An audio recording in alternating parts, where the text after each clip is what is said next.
Have you ever looked back on your life and wondered, was I truly living or just rushing through it all? We often fear death, but what quietly haunts us more is the life we forgot to live while we were busy.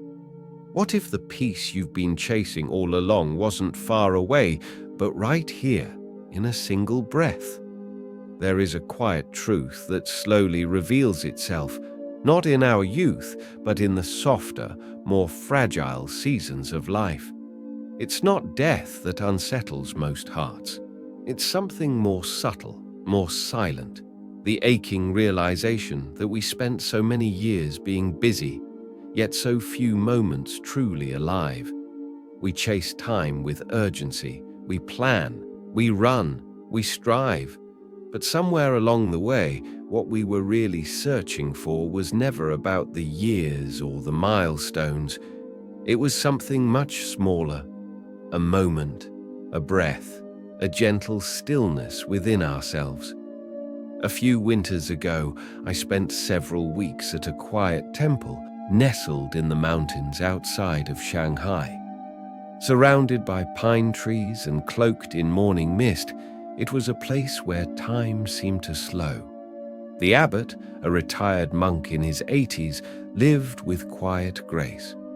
His daily ritual was as simple as it was profound. Every morning, just after sunrise, he would sit by a small wooden window that overlooked a peaceful garden of moss, stone, and blossoming plum trees. He never hurried, he rarely spoke, but one morning, as we shared the stillness side by side, he turned to me with a faint smile and said, "When I was young, I chased after time. Now, in old age, I see time was never running. It was always still. I was the one racing past it." There was no regret in his voice, only reverence, a gentle wisdom not born of books, but of quiet hours lived fully and mindfully. What he discovered, and what many of us miss, is this: the true richness of life isn't measured by how long we live, but by how deeply we are present while we live it. As we grow older, the days seem to pass faster. Months blend into seasons. A year ends before we've even gotten used to writing its name. We keep telling ourselves, someday I'll rest. Someday I'll slow down. Someday I'll finally begin to live. But someday is a dangerous word. It comforts us with illusion while quietly stealing what's most precious, this moment. The Buddha once said, "The trouble is, you think you have time." He wasn't trying to frighten us. He was waking us up, reminding us, time is not something we own. It is something we are entrusted with. And like a river, it flows through us. Not to be captured, only to be felt. In this video, we'll take a gentle journey through 13 reflections drawn from Buddhist wisdom, life experience, and deeply human stories on how to spend our time wisely, especially in the later chapters of life. Each part touches a different area of the human heart: time, priorities, love, creativity, inner stillness, and more. And because this video is longer than usual, you'll find all the chapters and timestamps listed in the description below. Whether you choose to experience the full journey in one sitting or return later to revisit a moment that resonates, you'll always know where to begin again. So, if you're here with me now, perhaps with a warm cup of tea by your side, I invite you to slow down. Let go of the rush. Breathe deeply. You are not late. You are not behind. Let us begin together. Now that we've slowed down, let us begin. Right on time, right where we are. Part 1. The illusion of time. There's something quietly mysterious that happens to us as we grow older. Time no longer feels the way it used to. When we were children, a single summer stretched out endlessly, like golden light pooling across a wooden floor. The days felt slow and wide, filled with wonder. A family picnic, the buzz of cicadas on a warm evening, a simple bike ride. Those moments lingered. They etched themselves into our memory with vivid clarity. But now, months seem to disappear in a blink. A year comes and goes as if it were a page in a book we barely had time to read. Why does time speed up as we age? What has really changed? The Buddha taught us a truth we often forget. Everything is impermanent, but he also taught us something subtler, that the way we perceive life is often shaped by illusion, and one of the greatest illusions is the way we experience time. Time, as we know it, isn't a fixed stream flowing steadily forward. It's a sensation, an experience tied directly to our awareness. The more awake and present we are in any given moment, the fuller and longer that moment feels. But the more distracted, routine, or autopilot our days become, the faster time seems to slip away, like water through cupped hands. I once met an elderly woman named Clara at a quiet weekend retreat in Oregon. She was 78, had raised 4 children, outlived her husband, and still volunteered at a local library twice a week. Her life was full. But as we sat sipping tea beneath a rustling maple tree, looking out at a still lake, she said something I'll never forget. "I don't remember most of my life," she whispered. "Not because I didn't live it, but because I wasn't really there." Her words struck something deep in me. And the truth is, Clara's story is more common than we think. As adults, our days become repetitive. We wake up, brew coffee, check emails, do errands, chores. Conversations skim the surface. The brain, ever efficient, stops paying attention to what it recognizes as routine. Neurologically, the mind only records newness. So, when it senses something unfamiliar, like a new experience, a new city, or a new love, it comes alive. We feel more present. Time feels slower, richer. But when our days fall into familiar patterns, especially in older age, our awareness fades and time collapses. In Buddhist teaching, this is known as time blindness, a kind of spiritual drowsiness. We move through life, yes, but we're not awake within it. The Buddha gently urged his disciples to cultivate sati, or mindfulness, not just in meditation, but in the fabric of everyday living. He said, "Do not dwell in the past. Do not dream of the future. Concentrate the mind on the present moment." It sounds simple, but living in the present requires effort, gentle, compassionate effort. It's not about making grand changes.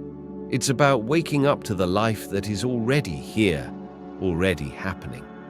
One gentle way to reclaim our sense of time is through novelty, not the pursuit of excitement, but the quiet act of stepping outside our habitual loops. Even the smallest shift can stir the mind into awareness again. Take a new path on your morning walk. As we explored, waking up to life's subtle beauty often begins with small shifts in awareness.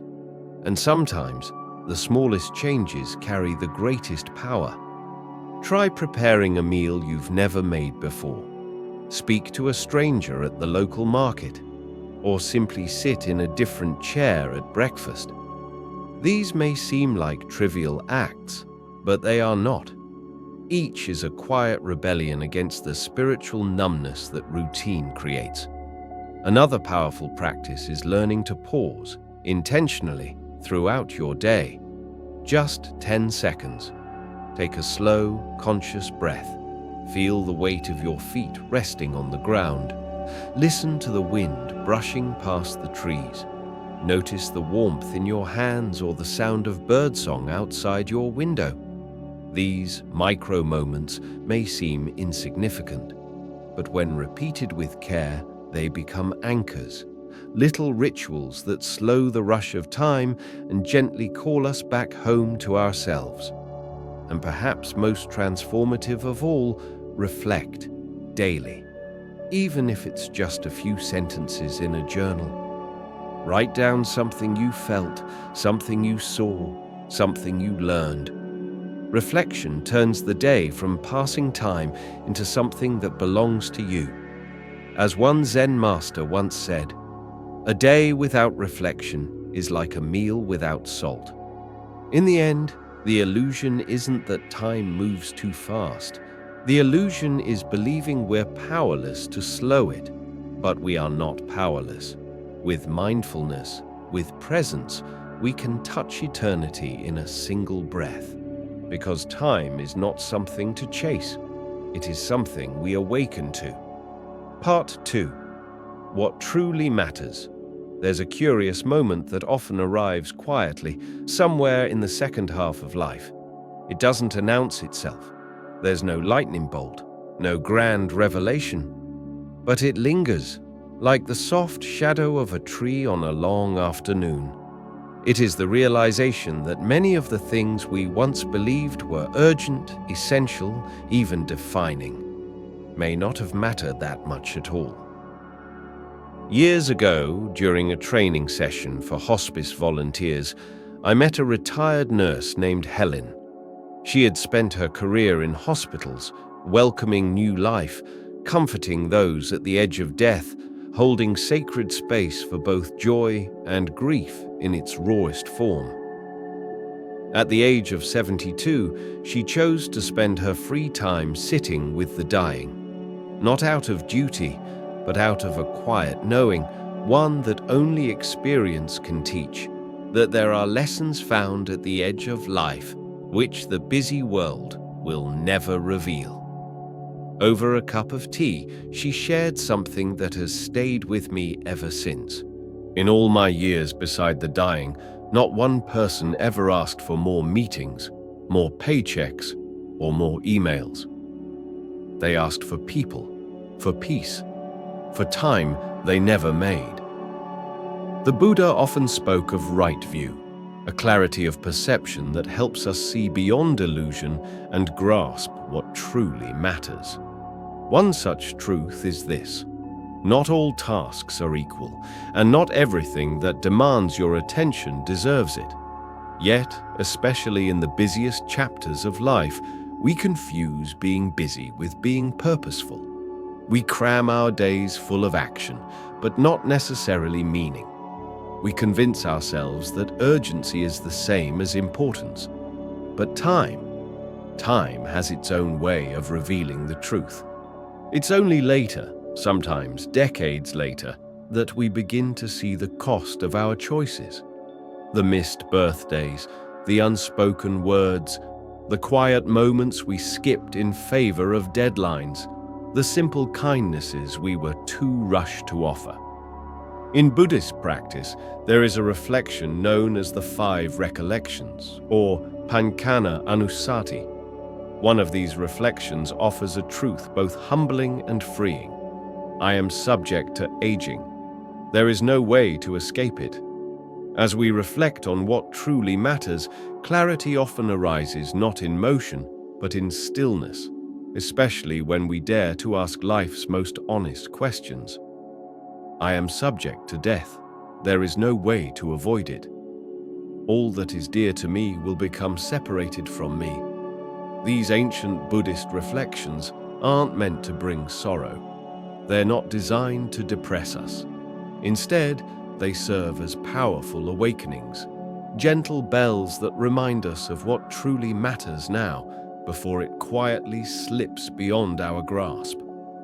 One practice that can help us hold this perspective is something I call the deathbed reflection.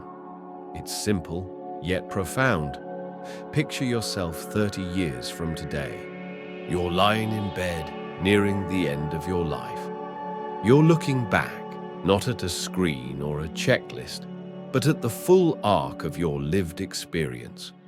What will truly matter to you in those final hours? Will it be the spotless kitchen, the color-coded calendar, the perfectly balanced checkbook?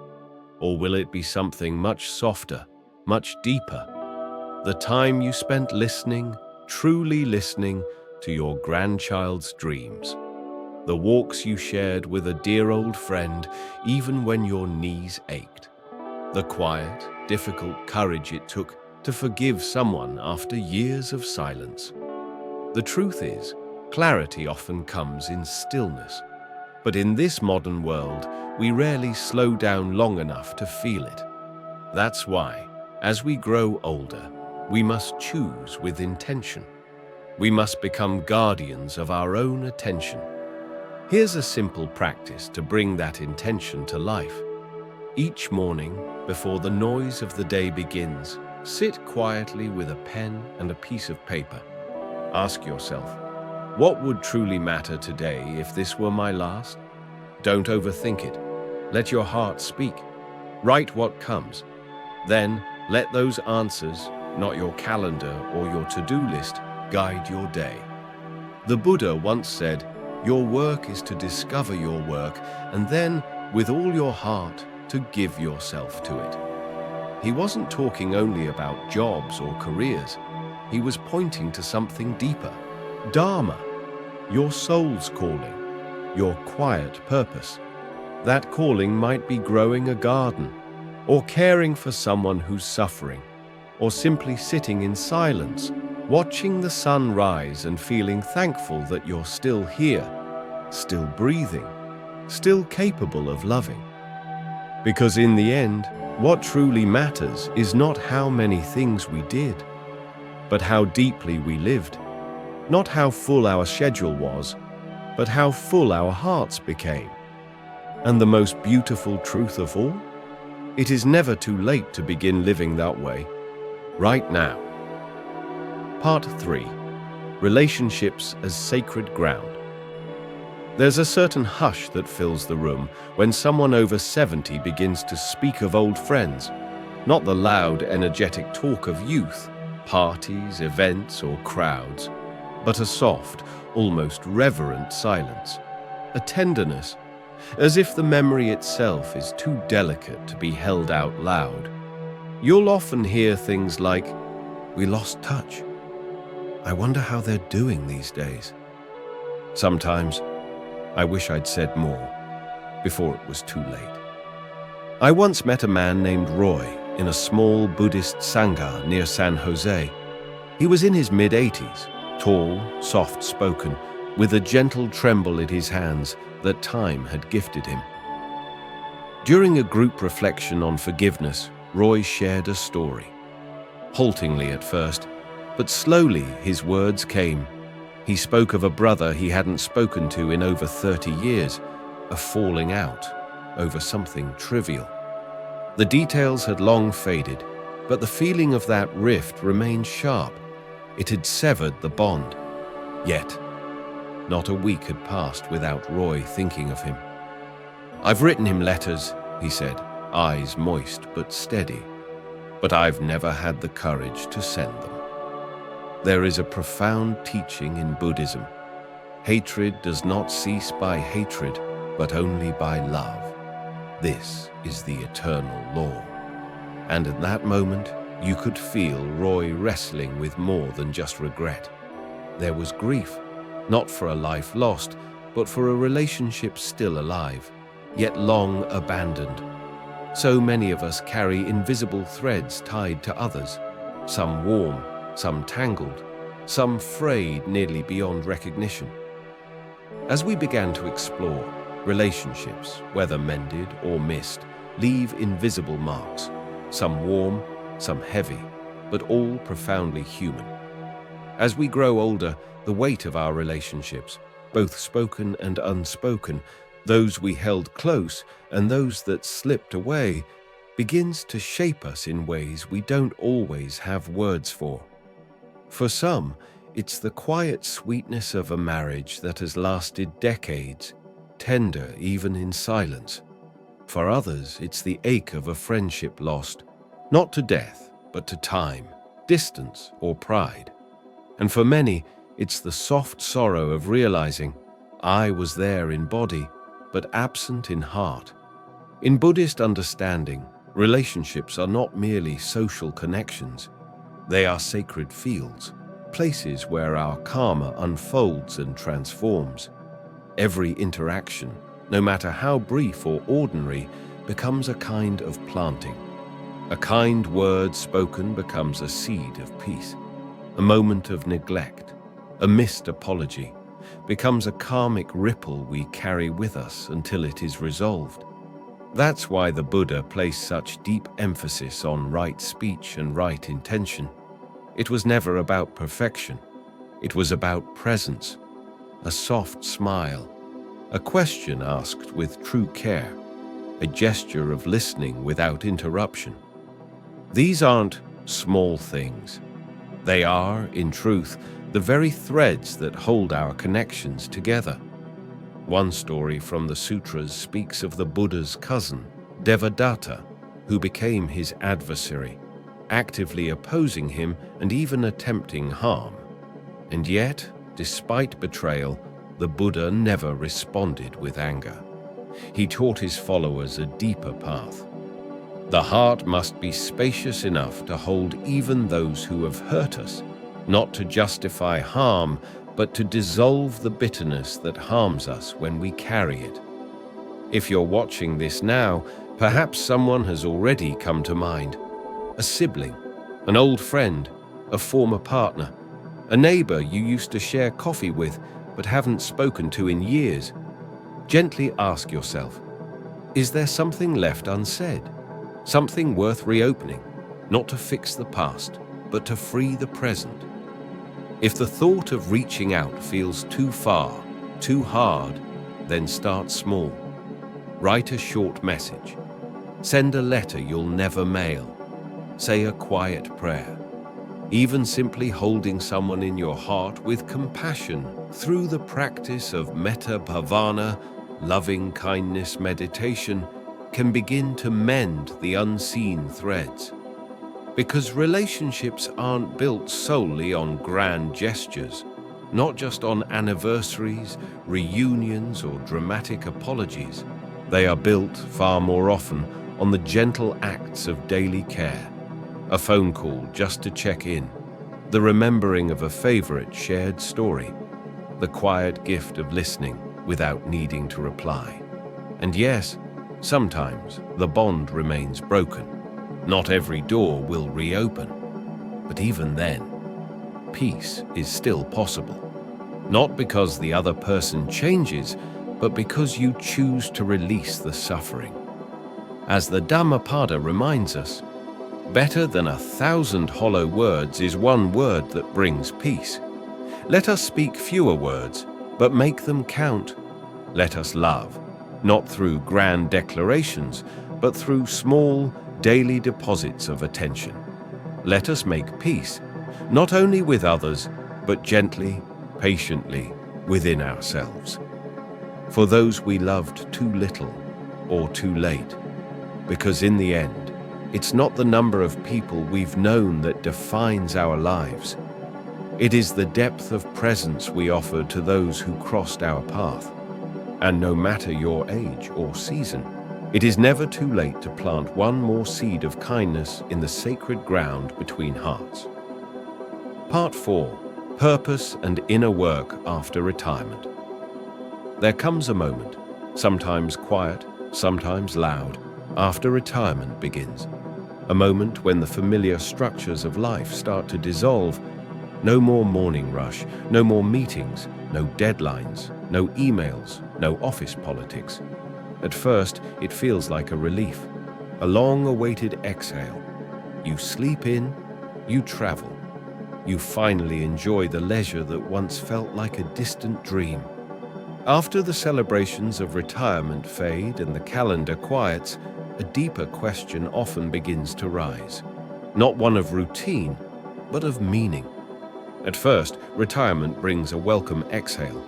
No alarms, no meetings, no deadlines. There's joy in reclaiming your time, traveling, sleeping in, rediscovering hobbies long forgotten. But then, something subtle begins to shift. A quiet question, barely a whisper, rises from within the stillness. Now what? It's not a question of survival. It's a question of purpose, of meaning. And for many people in their 60s and beyond, it becomes one of the most important questions they will ever face. I once spoke with a man named Richard, a retired architect from Colorado. For more than 4 decades, he designed buildings that would outlast him: hospitals, schools, civic centers. He was sharp, driven, and highly respected in his field. But after retiring at age 67, he shared something that stopped me. "I don't know who I am when I'm not building something." He didn't say it with sadness, but there was a quiet uncertainty in his voice. He wasn't lost, just untethered, like a ship that had left the harbor but hadn't yet found its next destination. It wasn't the work he missed, not really. He missed the sense of purpose. In Buddhism, there's a concept known as sankhara, mental formations, or the deeply embedded patterns of doing, achieving, becoming. These habits of striving, if left unexamined, can quietly guide our lives without ever asking whether they still serve us. Retirement, when seen through this lens, is not the end of purpose. It's the beginning of conscious purpose. A new chapter, a new invitation to turn inward, to meet ourselves, not as job titles or parents or providers, but simply as human beings, still breathing, still growing, still capable of offering something meaningful. The Buddha taught that right livelihood is not merely about earning money. It's about living in harmony with one's values. And in retirement, that harmony might take on a new form. It might mean mentoring a young neighbor, or writing down family stories so your grandchildren can one day read your voice. It could be tending a garden not for productivity, but with reverence. Volunteering not to stay busy, but to stay connected to the great web of life.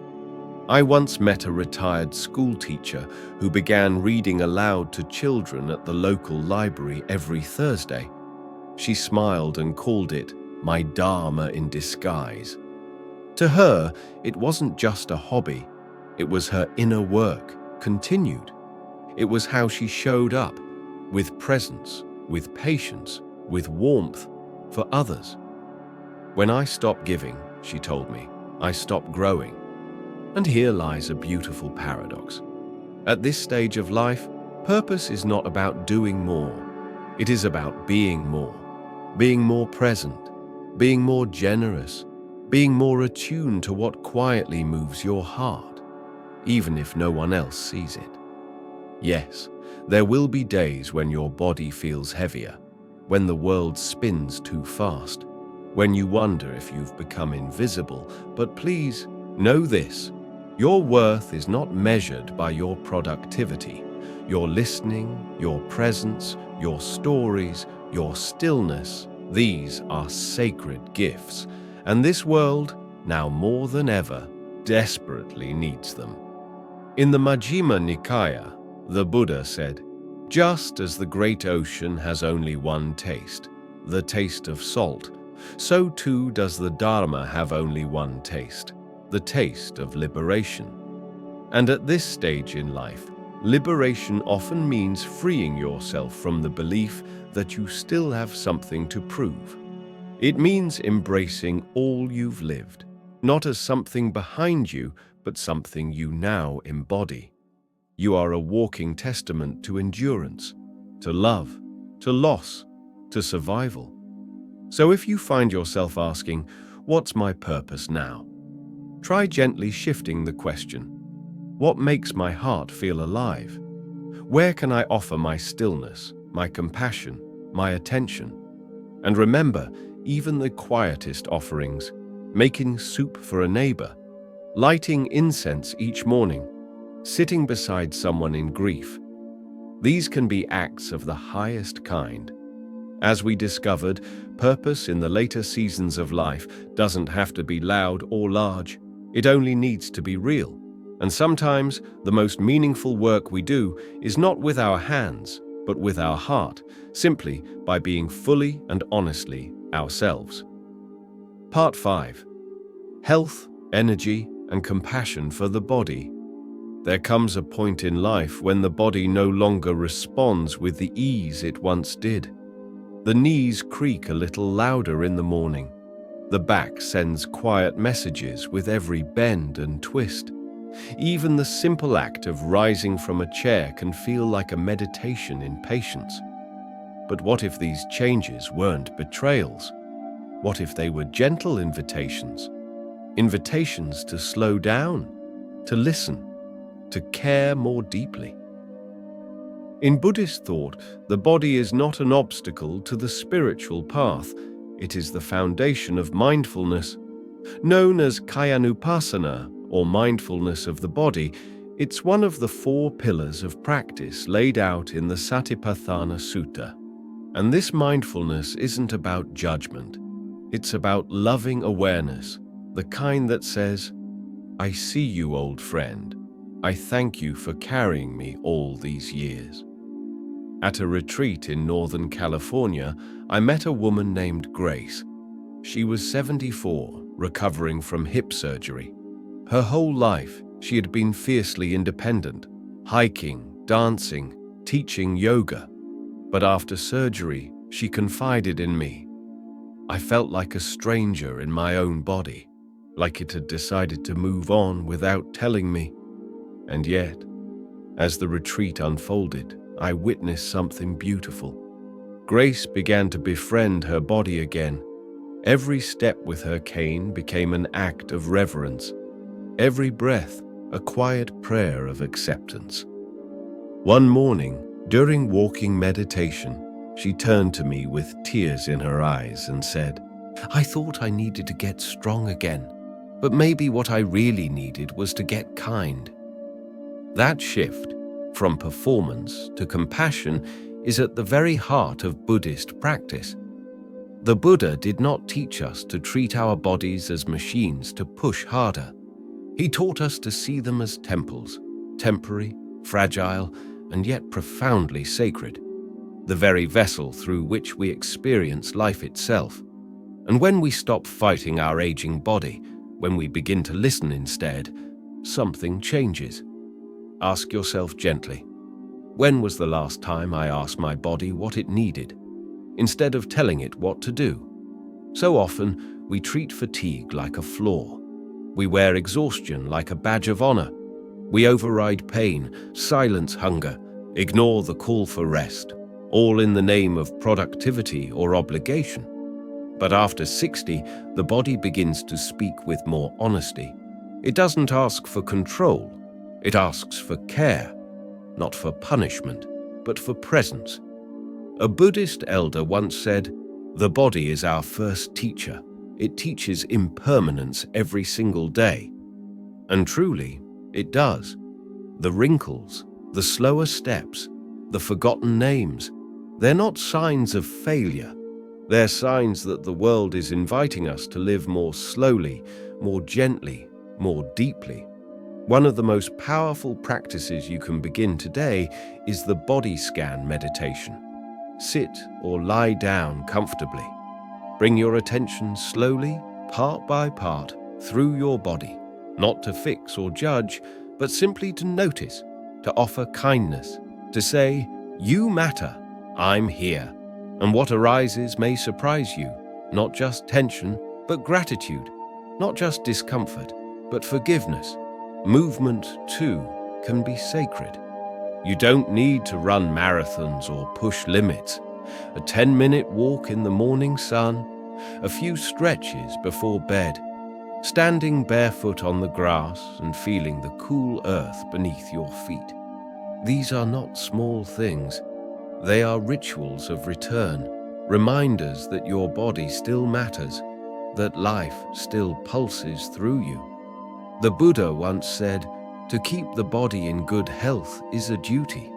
Otherwise, we shall not be able to keep our minds strong and clear. This is not about clinging to youth. It's about cultivating vitality, the kind that lets us show up for life, fully awake, tender and strong, in joy and in sorrow. So if your body is slower now, more tender, more sensitive, let it be. Treat it not as a broken tool, but as a wise and faithful teacher. One that has carried you through decades of storms and sunrises, through heartbreak and healing, through love and loss. One that still wakes up each morning and whispers, "Let's keep going."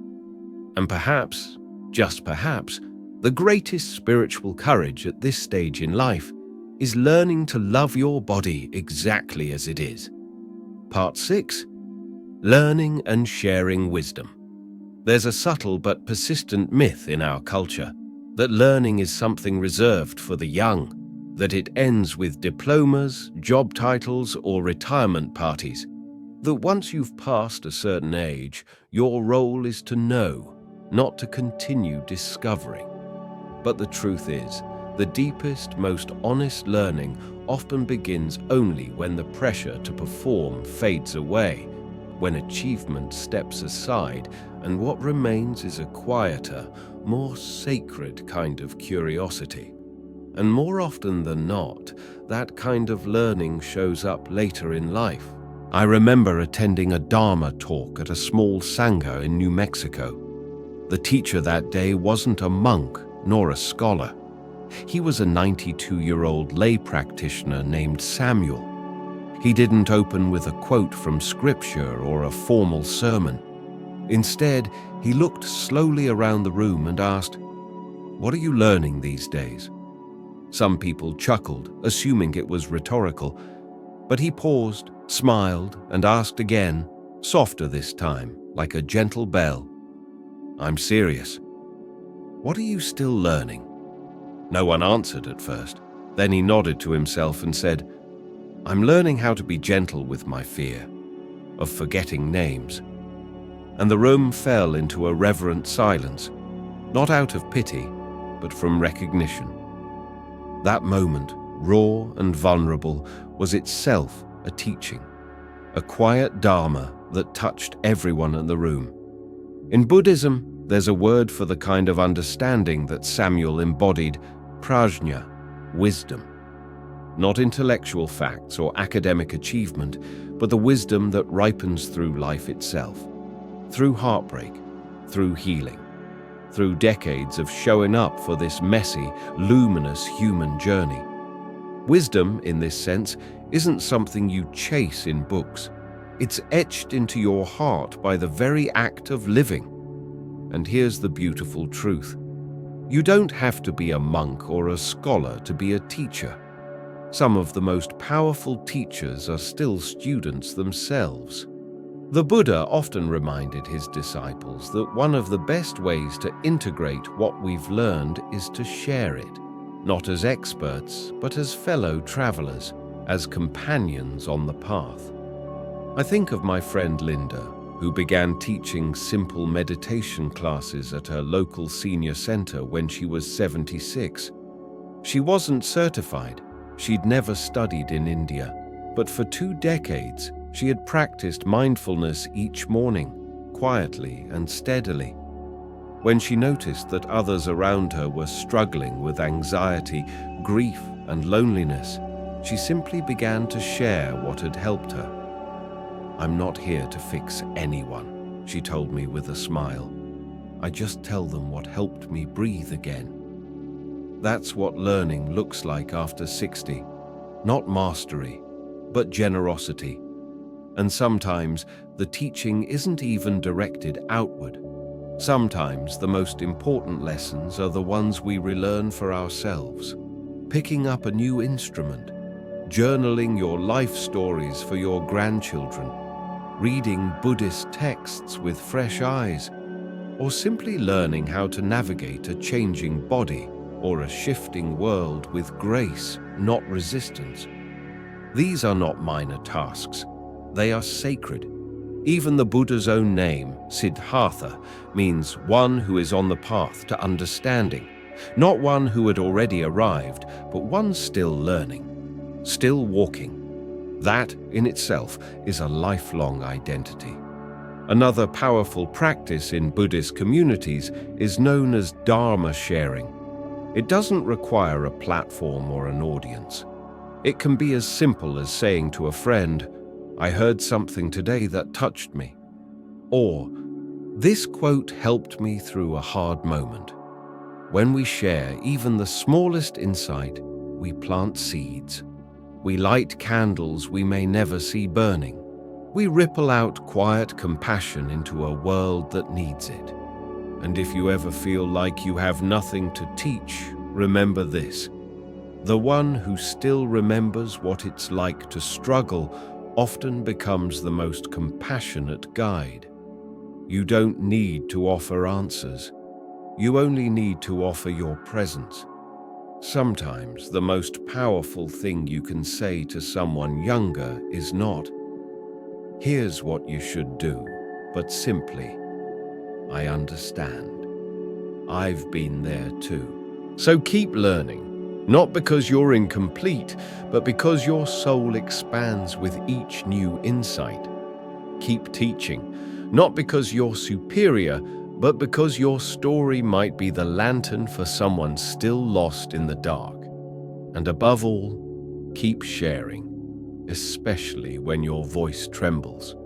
Because what this world needs most right now isn't more perfect experts. It needs more honest, open hearts. As we reflect on the power of learning and sharing wisdom, we realize it's not polished knowledge that changes lives. It's real humans willing to speak their truth. And perhaps no truth is more sacred than learning how to hold our emotions with grace. Part 7. Peace in the storm of emotions. There's something deeply paradoxical about emotions. They shift like clouds across the sky, sometimes light and drifting, other times dark and crashing like summer thunder. We think that with age, we should somehow have mastered them. That reaching our 60s, 70s, or 80s should come with emotional immunity, as if decades of living should mean we've outgrown anger, fear, grief, or regret. But the truth is simple and profound. No one outgrows their humanity. And maybe we're not meant to. I once met a man named Arthur during a week-long silent retreat. He was 81, dignified, calm, always present in the meditation hall. But on the third day, he didn't show up for the afternoon session. Later, I found him alone, seated near the edge of the retreat center's garden. His hands rested in his lap. His shoulders were still, but tears streamed silently down his cheeks. When I gently asked if he was all right, he shook his head slowly. "I just remembered something cruel I said to my wife 40 years ago. It just came back, out of nowhere." The past does not stay buried. Emotions, especially the ones we thought we had resolved, have their own rhythm. Like letters delivered late by the hand of time, they return when they are ready to be seen. And when they do, we're offered something sacred, a moment not to judge, not to fix, not to suppress, but to meet the feeling with gentle presence. In Buddhist psychology, emotions are not seen as enemies or obstacles. They are understood as cittavritti, mind moments that arise due to causes and conditions. The Buddha taught something quietly revolutionary, that most strong emotions, like fear or anger, have a physiological lifespan of just 90 seconds if we don't feed them with resistance, rumination, or stories. That's powerful. The first wave may be involuntary, but what follows, that's where our freedom begins. One of the most healing practices in contemporary mindfulness, rooted in Buddhist teachings, is RAIN, an acronym created by teacher Tara Brach. R. Recognize what's happening. A. Allow it to be there. I. Investigate with gentle curiosity. N. Nurture with kindness. When sadness arises, maybe from a memory, a loss, or a wave of loneliness, you can pause, place a hand on your heart, breathe, and say, "Ah, this is sorrow. It's okay to feel this." Then gently ask, "Where do I feel this in my body?" And finally, offer it care. May I hold this with kindness? This is not weakness. This is inner strength. This is spiritual maturity. It is choosing to walk into the storm, not with force, but with an umbrella of awareness. The Buddha himself was never afraid to feel. He grieved when his disciples died. He comforted the sick with tenderness. He once told his attendant, Ananda, loving others deeply is not a distraction from the path. It is the path. And yet we live in a world that often tells us to stay strong, to get over it, to keep moving. But what if real strength isn't in pushing feelings away? What if it's in holding them gently, like you would a crying child? A woman in her 60s once told me, "I spent most of my life trying not to feel too much. Now, I let myself feel everything. And oddly enough, I've never felt more at peace." There was something luminous in her face, not the absence of pain, but the absence of resistance. Because emotions are not problems to solve. They are messengers, sometimes messy, sometimes unclear, but always pointing towards something inside us that longs to be seen, to be held, to be healed. And when we avoid difficult conversations or bury unspoken truths, we don't make them disappear. We create emotional debt. It accrues quietly, like unopened letters stacking up in the hallway of the heart. The longer we wait, the heavier they become. But one honest moment, one sentence spoken with love, can dissolve years of silence. So let this be the season of your life when you no longer apologize for feeling, when you no longer hide your tears, when you no longer swallow your truth just to keep others comfortable. Let this be the time when you sit with your sorrow, your joy, your fear, and whisper, "You are welcome here." As the Buddha said, just as a solid rock is not shaken by the wind, so the wise remain unmoved by praise or blame. And yet, even the rock feels the wind. Let that be your strength, not in being untouched, but in remaining centered while everything moves around you. Because peace is not the absence of the storm. Peace is knowing you will not lose yourself in the rain. Part 8. Money, Time, and the Inner Riches. For many of us, success was defined early by accumulation. A bigger house, a newer car, a better neighborhood, a retirement fund large enough to silence the fear of uncertainty. And to be clear, there's nothing inherently wrong with any of these things. The trouble begins when we confuse net worth with self-worth, or when the pursuit of wealth begins to devour the very thing it was meant to protect: our time. I once had tea with a retired attorney named Charles. He'd spent 4 decades climbing the steep ladder of legal success. Disciplined, brilliant, widely respected. By any external measure, he had made it. At 70, his financial portfolio was full, but his calendar was heartbreakingly empty. No hobbies, no close friends, distant relationships with his grown children. We sat together in silence, overlooking his perfectly tended garden. Then, without looking at me, he said quietly, "I thought I was building a life. Turns out, I was building a fortress." That moment broke something open in both of us. You see, the Buddha was not opposed to wealth. He accepted offerings from kings and merchants, taught householders and nobles alike. But again and again, he warned against attachment. not only to material things, but to the illusion that they can protect us from change, from aging, from impermanence. As the Dhammapada teaches, the wise understand that wealth is impermanent, so they give freely and live with a heart unburdened by clinging. What does that mean today? It means asking hard but honest questions. Is my wealth giving me more life, or is it costing me life? Too often, people spend their healthiest years chasing income, only to use that income later to try and buy back the time, peace, or relationships they lost along the way. But time cannot be saved. It cannot be rewound. And unlike money, no one knows exactly how much of it they have left. There's a powerful modern concept known as time affluence, the feeling of having enough time to do what truly matters.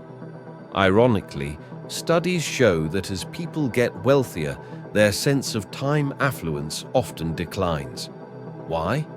Because more money often brings more responsibility, more lifestyle maintenance, more things to insure, protect, manage, clean, and stress over. A monk once said to me, "Every object you buy also purchases a piece of your attention. Be careful what you trade for your peace." But here's the good news. There's a shift that happens, often later in life, a quiet reprioritization. We begin to value experiences over possessions, a sunset walk, a trip to see the ocean, a simple dinner with someone you love. These don't depreciate. They grow sweeter in memory, and they often cost less than we assume. One elderly woman I met had a beautiful practice. Every month, instead of buying something new for herself, she used that money to create a small joy for someone else. A surprise lunch for her daughter, fresh flowers on a neighbor's porch, a donation to a local food pantry. She told me, "That makes me feel richer than anything hanging in my closet." This isn't about guilt. It's about freedom. In Buddhist thought, real wealth isn't measured in dollars. It's measured in inner spaciousness. The ability to sit in your home, breathe deeply, and know that nothing owns you. The power to say no to what drains your soul, and yes to what brings it alive. Perhaps the most powerful financial teaching the Buddha gave was this: live with enough, share the rest. Not as sacrifice, but as liberation. Because when we loosen our grip on money, money loosens its grip on us. When we loosen our grip on money, we begin to realize just how tightly it once held us. And in that freedom, another question arises. Not about what we own, but how we live. Part 9. Creative expression in later years. So gently, ask yourself, what is enough? For me, truly. What would I do with more time, even if I had less income? Where have I confused being busy with being fulfilled? Because while we may not be able to buy more years, we can uncover more life within the years we still have. And when you look back, it likely won't be the number in your bank account that stirs your heart. It will be how freely you gave, how deeply you lived, and how richly you loved with both hands open. There's a quiet miracle that often goes unnoticed in the later chapters of life. A gentle, almost sacred resurgence of creativity. Not the kind born of ambition, not driven by deadlines or external approval, but something softer, older, more inward. It's a desire to express, not to impress. A longing to shape beauty from stillness. A whisper that says, "Let me create, simply because I'm alive." And yet, many people over 60 have silently convinced themselves that this spark belongs to someone else. That painting is for the young. That music is for the gifted. That writing is for the published. But the quiet truth, spoken gently by time itself, is this: creativity belongs to anyone still breathing. I once met a retired mail carrier named Martha. She had raised 4 children, spent her adult life waking up before dawn to work long, honest hours. At 71, newly widowed and living alone, she began painting. Not on canvas, but on scraps of cardboard she found behind the grocery store. At first, she said, it was just to keep her hands busy. But before long, her garage walls bloomed with color. Sunsets, birds mid-flight, rolling hills bathed in light. I asked her, "Did you always love painting?" She paused, then smiled with quiet wonder. "I think I always loved noticing. I just didn't know it had somewhere to go." In Buddhist tradition, creativity is not something separate from the spiritual path. It is the path when walked with presence. Whether you're arranging flowers in a vase, humming while you cook, or knitting warmth into a blanket for a grandchild, each creative act becomes mindfulness in motion. The Zen poet Basho once wrote, "Sitting quietly, doing nothing, spring comes and the grass grows by itself." Perhaps the grass of your creativity has been growing wild, unnoticed for years, and now you finally have the time, the space, and the silence to tend it. To return to the forgotten instruments, the half-finished quilts, the poems scribbled on napkins and tucked in drawers, the stories that have lived in your chest, waiting for a page. What holds us back is rarely time. It is fear. Fear of being judged, fear of getting it wrong, fear that we've started too late. But the Dharma reminds us, now is always the right time. The lotus blooms in the muddiest of waters, and so too can your creativity blossom after decades of silence. There's a Zen teaching that says, in the beginner's mind, there are many possibilities. In the expert's, there are few. At this stage in life, you are perfectly positioned to return to beginner's mind. Not because you know nothing, but because you've lived enough to finally let go of needing to get it right. Maybe you once loved to sing but were told your voice wasn't good enough. Maybe you wanted to dance but felt self-conscious. Maybe you longed to write but feared the page. Let this season of life be the one where you reclaim those expressions, not for applause, but for joy, not for perfection, but for peace. Even simple acts can become sacred gestures. Arranging stones in your garden, baking bread for your grandchildren, creating a photo album with handwritten notes. These aren't hobbies, they are spiritual offerings.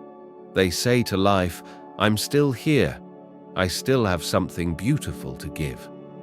And if inspiration doesn't come right away, that's okay.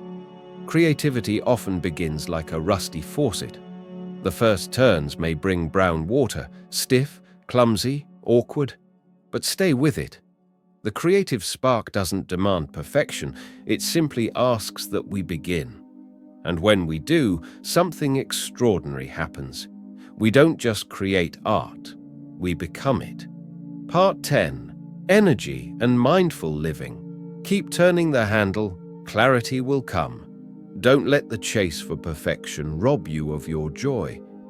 As one Buddhist teacher once said, the most beautiful bowls are the ones with cracks because they let the light through. You are not too old, you are not too late. You are simply in a riper season, one with deeper roots and softer petals. So paint right at home. Dance slowly in your living room at dusk. Whisper your stories to the trees. Make beauty, not because you must, but because your soul remembers how. And in doing so, you don't just express yourself. You become the expression. A living brushstroke, a quiet poem walking, a song held gently in the hands of time. As we grow older, we begin to realize that there's something even more precious than time. Energy. Not just physical strength, but that quiet, sustaining kind of energy. The kind that lets us be present, feel deeply, and meet each day, not with urgency, but with steady, spacious attention. Because here's the paradox. You might finally have the time. The calendar is clear, the job is done, the kids have grown. But what good is that time if your energy is scattered, depleted, or constantly poured into things that drain you? I once met a soft-spoken man named Elias during a meditation retreat in Oregon. He was 73, recently retired, and had planned to spend his golden years traveling with his wife. But not long after, she passed unexpectedly. One afternoon, as we sipped tea in silence, he said, "I have time now, but I don't seem to have the will to do anything with it. I just feel tired." He wasn't ill. He wasn't clinically depressed. He was simply exhausted, worn down by decades of putting himself last, of giving without replenishing, of doing without resting. The Buddha taught that right effort is a vital step on the Eightfold Path. But effort in this context doesn't mean striving or pushing harder. It means using our energy wisely, like a gardener choosing where to water. It's not about doing more. It's about tending to what truly matters. One of the most overlooked truths in Western life is this: rest is not laziness. It is a sacred practice. It is a form of love. Just as the earth needs fallow seasons to bloom again, so too do we. But modern life conditions us otherwise. Even in retirement, the habit of overdoing lingers. Many feel guilty if they're not constantly productive, as if rest must be earned. But the Dharma teaches differently. The Buddha said, "Just as a candle cannot burn without fire, people cannot live without a spiritual life." And what fuels that spiritual life? Not constant motion, but clarity, softness, presence. Try this small practice. Before beginning any task, whether it's cooking breakfast, replying to a message, or going for a walk, pause and ask, does this give me life or take it away? Tune in to your body. You'll feel the answer. Some things energize us quietly. Reading a good book, walking beneath trees, laughing with someone you love. Others quietly drain us. Too much news, toxic conversations, multitasking without rest. Also, pay attention to your rhythms. Mornings are when clarity is often strongest. Yet many people start their day with small draining decisions. What to wear, what to clean, what to cook. These small choices chip away at our attention. That's why monks wear the same robes every day, not for austerity, but to preserve energy for what truly matters. This is the wisdom of simplicity. Wear what feels good. Eat what nourishes you. Let go of what depletes you. And then there's a playful Buddhist insight called strategic incompetence, the choice to be bad at things that don't serve your path, so others stop asking you to do them. You don't have to say yes to every request. You don't have to be good at everything. Protecting your energy is not selfish. It's sacred stewardship. There's also great power in mindful recovery. A short nap. A warm cup of tea sipped slowly. 5 minutes by the window, just watching the light change on the wall. These aren't luxuries. They're ways of returning to yourself. A monk I studied with in Thailand once said, "Meditation is not about sitting still. It's about returning to the place you stopped listening." You can meditate while folding laundry, while stirring soup, while sweeping the floor. The key is not perfection. The key is presence. So ask yourself gently, what brings me back to myself? and begin there. Because a full life isn't measured by how much you do, but by how alive you feel while doing it. Let your energy be spent on kindness. Let your strength be reserved for love, and let everything else fall away, like autumn leaves, making space for spring. We can nourish our energy with presence and rest, but there is another kind of nourishment the heart longs for, one we sometimes forget to name: belonging. Part 11. Community and quiet belonging. There is a kind of loneliness that is loud, echoing through empty rooms, lingering in missed birthdays, or in the silence after an unanswered phone call. But there is another kind too, the quiet loneliness, the kind that slips into the space between people, the kind that sits beside you at dinner even when you're surrounded by others. It doesn't shout, it doesn't beg, it simply stays, lurking beneath the words, "I'm fine." And as we age, this kind of loneliness can become a familiar visitor, not because we lack people in our lives, but because we long to feel seen. But here's the deeper truth. We were never meant to walk this path alone. Even the Buddha, after attaining enlightenment beneath the Bodhi tree, did not retreat into silence for the rest of his life. He walked, he taught, and most importantly, he gathered a sangha, a community of monks, nuns, and lay people, not to worship him, but to walk alongside one another, to support each other in the shared journey toward awakening. I remember visiting a small Buddhist center tucked away in Vermont. It was nestled among tall pine trees beside a still, quiet lake. The temple was modest, no grand halls or elaborate statues, just a few elders sitting on folding chairs, sipping tea after a morning meditation. There were no robes that day, no chanting, just gentle laughter, soft conversation, and something you could feel in the air, the quiet, sacred beauty of belonging. One woman, Ruth, leaned over and smiled at me. "I don't come here for the teachings, not really. I come because someone remembers my name." That sentence landed like a temple bell in my chest. Because community isn't about proximity. It's about being seen.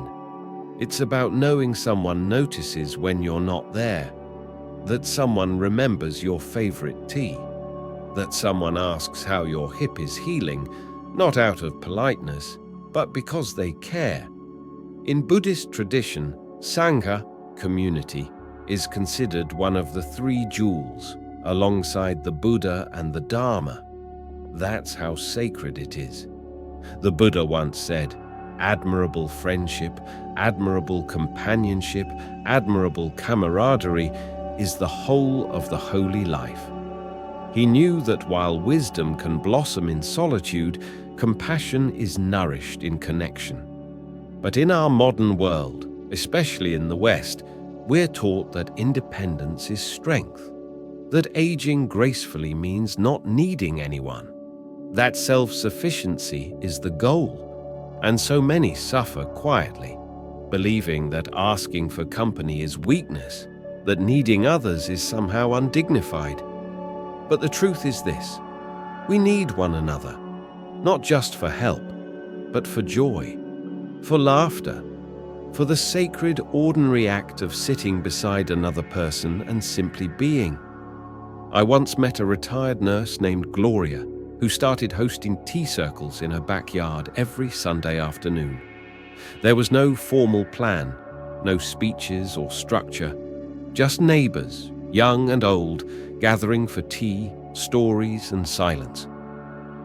"It's not a support group," she said, "but somehow, we all leave feeling supported." That is the magic of presence. Building community doesn't require fanfare.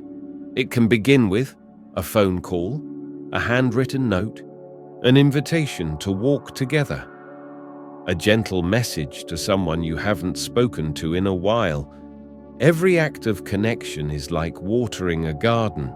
It nourishes something that might otherwise wither unseen. And if your circle has grown small, or if it feels like it has vanished altogether, please know, it is never too late to plant new seeds. Even casual conversations with a neighbor can become deep friendships. Even joining a book club, a meditation group, or a gardening circle can awaken the heart in ways you didn't expect. Because belonging is not about being popular. It's about being present. It's about letting yourself be seen, not for who you were or who you think you should be, but for who you are right now. Honestly, fully, tenderly. The Buddha reminded us, the path is not only inward, it is walked together. Community is not built through grand gestures. It's grown through presence, through being remembered, being seen, and showing up for each other. Every gentle act is a thread that weaves us into something larger than ourselves.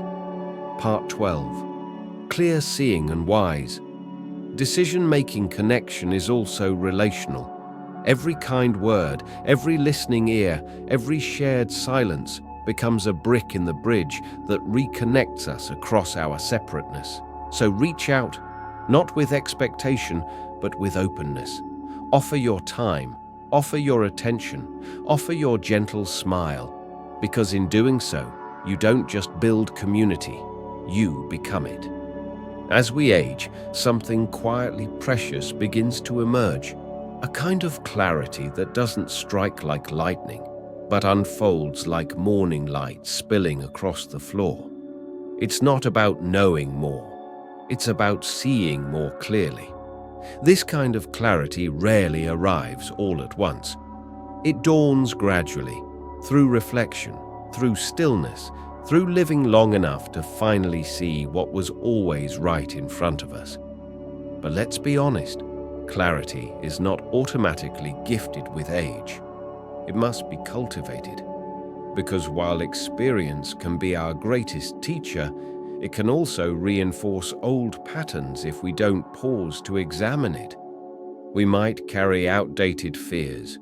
We might keep making choices based on habit instead of insight. The Buddha had a word for this: moha, delusion, a fog of misperception that distorts reality and clouds judgment. But he also offered the antidote: vipassana, or clear seeing. I once spoke with a retired librarian named Janice. She told me about a quiet revelation that changed the way she made decisions. I used to react to everything, she said. If someone was sharp with me, I'd either shut down or snap back. I made decisions out of emotion, not understanding. But now I pause. I ask myself, what's really true in this moment? And often, what's true is not what I thought. That pause, that sacred breath between stimulus and response, that's where liberation lives. You see, most of us go through life reacting. A feeling arises, we obey it. A thought appears, we follow it. But the Buddha taught that much of our suffering doesn't come from what happens, but from our unexamined reactions. He once said, "With our thoughts, we create the world. Speak or act with a pure mind, and happiness follows like a shadow that never leaves." This is why cultivating wise discernment becomes even more vital in our later years. Because at this stage, many of our biggest decisions are not external, they're internal. You may no longer be choosing careers or raising children, but you're choosing how to relate to your body, how to respond to loss, how to spend your energy, where to place your attention, how to live your remaining time. One powerful tool from Buddhist psychology is second-order thinking. It asks not just, what happens if I do this? But what happens after that? What are the ripple effects? For instance, saying yes to something just to be polite, will that lead to quiet resentment? Avoiding a difficult conversation, will that create emotional distance or debt down the line? Another tool is inverse thinking. Instead of asking, "How do I find peace?" ask, "How might I be contributing to my own restlessness?" This takes honesty. It takes humility, but it opens a clarity that no external advice ever could. A Dharma teacher once told me, "Most of the time, we're not choosing wisely. We're just choosing comfortably." At first, that stings, but if you sit with it, it becomes freeing. Because wisdom often asks for discomfort, not in the form of pain, but in the form of truth. And truth, while it may unsettle at first, always clears the air. So how do we cultivate this kind of clarity? We begin by slowing down, by washing dishes with full awareness, by listening without planning our reply, by walking not just to get somewhere, but to feel the ground beneath our feet. We ask better questions, not "What do I feel like doing?" but "What choice honors my deepest values?" Not "What do others expect of me?" but "What brings peace to my heart?" And when clarity doesn't come right away, we don't panic. We wait, we breathe, we trust. Because truth doesn't always shout. It often whispers, and it needs stillness to be heard. In the end, wisdom is not one grand decision. It's 1,000 small choices made with care, knowing when to speak and when silence is wiser, knowing when to act and when to let go, knowing when to say yes and when to bow out with grace. So if you're unsure of your next step, perhaps the answer is not to push forward. Perhaps the answer is to pause, light a candle, let the mind settle like water after a storm. And in that stillness, something deeper will rise, not from fear, not from ego, but from that ancient, quiet knowing within you, like a lamp untouched by the wind. That is prajna. That is wisdom. As we begin listening to the wisdom within, rather than trying to control everything outside, a new invitation emerges to consciously shape the life we're still living, not with force, but with care. Part 13. Designing a life of inner peace. Peace is not something handed to us. It's something we co-create, moment by moment, breath by breath, through the choices we make and the intentions we carry. The Buddha called this practice bhavana, the cultivation of the mind. It's the gentle shaping of our inner landscape. And from this inner world, our outer life naturally begins to shift. Not because we force it to change, but because our relationship with it softens. I once met a man named Thomas, a retired firefighter who had spent decades running into burning buildings, quite literally saving lives. Now, in his 70s, Thomas found himself waking each morning to silence. No alarms, no urgent calls, no one calling his name. At first, he felt lost, unsettled, almost useless. But then something changed. He began taking long, slow walks each morning. At first, they were just for exercise. But gradually, the walks became something more, a kind of conversation with life itself. He started carrying a small notebook, jotting down thoughts, haikus, memories, gratitudes. "I used to put out fires," he told me. "Now I light candles." That quiet shift, from reacting to reflecting, from fixing to being, is what designing a peaceful life truly looks like. But here's the key. You don't need a perfect blueprint. Peace doesn't come from control, it comes from responsiveness. The Dharma teaches that we shape our life not by making the world bend to our will, but by making gentle, loving course corrections rooted in presence, compassion, and clarity. One powerful practice is to begin seeing your life as a garden. Each day, ask, What am I planting today? What am I watering? What needs pruning? What am I allowing to bloom without interference? Maybe you begin your mornings with quiet instead of noise. Maybe you learn to say no without guilt, and yes, only when your heart softly hums. Maybe you set aside an hour each week not for chores or errands, but for what I call soul work. Writing in a journal, sitting in meditation, whispering prayers, or simply gazing at the changing sky. And no, you don't need to change your entire life overnight. As one Zen teacher once said, if you want to transform your life, start by changing how you tie your shoes. The smallest shifts, done with consistency and care, often create the deepest peace. Because in this context, peace doesn't mean the absence of struggle. It means we've stopped arguing with reality. It means we meet life not with grasping, but with grace. The Buddha taught that the root of suffering is tanha, craving, clinging, that relentless sense that this moment is not enough. But he also taught the path out, letting go, not of life itself, but of the illusion that we are incomplete. So maybe the real art of designing a peaceful life isn't about adding more. Maybe it's about subtracting what no longer serves. Let go of the pressure to be productive every hour. Let go of people who consistently drain your spirit. Let go of identities that no longer fit. Let go of the story that you're running out of time. Because right here, right now, you are exactly where life has brought you.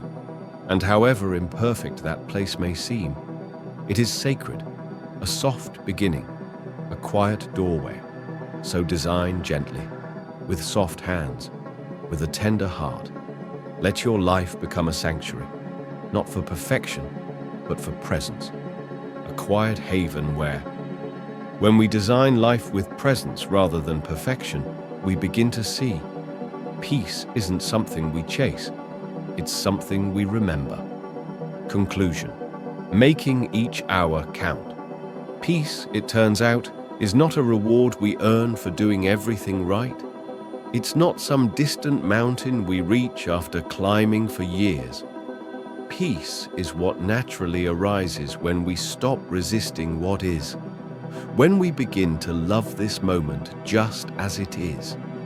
And when the day comes to look back on your life, may it not feel like a checklist of regrets. May it feel like a handmade tapestry, stitched with intention, colored by kindness, and woven with the quiet, radiant joy of having truly lived. If you've made it this far, still here, still listening, then perhaps something in you has softened, or maybe something has awakened, a flicker, a still, small realization. You don't need more time, you just need more presence. Throughout this journey, we haven't tried to outrun the ticking clock. We haven't promised eternal youth or infinite days. Instead, we've returned again and again to something far more powerful. This breath, this moment, this fragile and beautiful human life. You see, the Buddha never taught us to escape life. He taught us to enter it fully, with clarity, with compassion, and with courage. And as we've explored together, the most meaningful transformations don't come from dramatic change. They come from small, conscious choices made over and over again. Choosing to pause before you speak. Choosing to forgive even when no apology comes. Choosing to walk slower, breathe deeper, love wider. Choosing to let go, again and again and again. From how we perceive time, to how we preserve energy, to how we tend relationships, express our creativity, release possessions, and reclaim joy. Every single reflection has been about the same quiet truth. Living awake, not perfectly, not without sorrow, but awake enough to notice the color of the sky today, to feel the warmth in someone's voice, to sit with your grief without pushing it away, to let joy in, even when it has no explanation. The Buddha once told his disciples, "A single moment of pure awareness is more precious than 100 years lived in forgetfulness." So if you're wondering where to begin, the answer is simple: here. And if you're wondering when, the answer is always now. Because your life is not behind you. It is not waiting for some better version of you to arrive.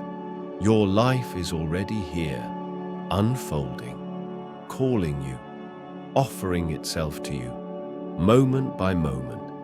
Maybe today, all you do is sit for 5 minutes with a warm cup of tea and feel the way it cradles your palms. Maybe you reach out to someone you haven't spoken to in years. Maybe you say, "I forgive you." Or maybe, more importantly, you say it to yourself. Maybe you simply look out the window and whisper, "Thank you for this breath, for this body, for one more chance to begin again," because that's all we ever truly need. Not more time, but more presence within the time we have. So as we come to the close of this reflection, I invite you, gently, without urgency, to choose just one idea from everything we've shared. Just one. Let it sit beside you like a kind friend. Let it take root in your day. Let it become part of the way you move through this world, with less fear, more grace, and a heart that knows what truly matters. You were never meant to race through life. You were meant to live it, slowly, sincerely, deeply. And no matter your age, no matter your past, no matter your regrets, it is never too late to begin again. Because life is not measured by how many years we live, but by how many moments we are truly awake for. And the best moment to wake up is always now. If this video touched your heart in any way, please consider supporting this journey of mindful living. Subscribe to the channel for more reflections like this. Like this video if it resonated with you. Share it with someone who may need a quiet reminder that they are not alone. Thank you for walking this path with me. Until next time, breathe deeply, live gently, and remember, you are already enough.